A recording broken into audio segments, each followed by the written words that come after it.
Transition family.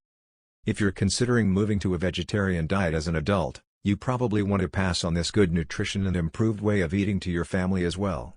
It's your responsibility as a parent to nurture your children and help them develop physically, mentally and spiritually. But that can be hard to do, especially in a culture where our children are bombarded with messages from fast food restaurants and the media. How do you teach kids to resist the siren song of Ronald McDonald? There isn't a plate of vegetables on the planet that's going to look as good to them as a Happy Meal. You have to start slowly to change not only your eating patterns but your families as well. Like any other dietary endeavor, it starts at the grocery store.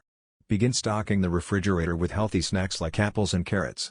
Exchange good, chewy brown rice for white rice and processed side dishes, which are so high in fat and sodium. Make meat portions smaller and start incorporating more vegetables and grains in your family dinners. Don't make changes all at once. If you do give in and stop at a fast food restaurant, get fruit or yogurt in addition to or part of that meal. Make the changes so gradual that they'll never notice their diets are changing. Kids are usually very sympathetic about animals, and it's not too early to talk to them about eating in a way that isn't cruel to animals. You'll be doing them a favor that will last them a lifetime.